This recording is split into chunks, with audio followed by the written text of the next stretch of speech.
parlé dans mon discours ici au fort de la Propelle.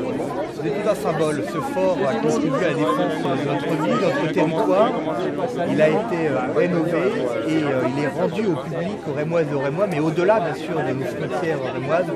Il est rendu au public samedi prochain, dans 2 jours. Donc c'est un symbole, oui, de commémorer et d'ouvrir le cycle commémorial ici au fort de la Propelle. Vous avez beaucoup associé les jeunes générations. Le devoir de mémoire, c'est quelque chose qui vous parle? Oui, surtout dans la période dans laquelle nous vivons, où nous avons un certain nombre de personnes qui aujourd'hui ont tendance à oublier, notamment les conflits, la haine entre les peuples, la haine entre les gens.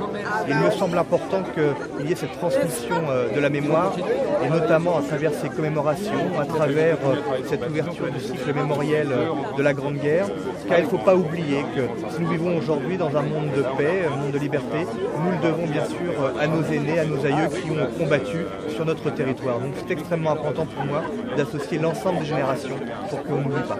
Et éviter que ça ne se reproduise un jour. Et éviter que ça se reproduise. Et je dirais que là, nous sommes très attentifs. On voit aujourd'hui, dans ces périodes de crise, nous avons tendance à montrer du doigt l'autre, quelque chose d'origine sociale, culturelle ou cultuelle, le rendre responsable de sa propre situation, de la situation globale. Aujourd'hui, on ne peut pas aller dans ce sens et il faut véritablement avoir un discours de paix, un discours humaniste et le fait de rassembler en tout cas l'ensemble de la population, je trouve que c'est extrêmement important. Nous devons être soudés, réunis dans les périodes de difficulté.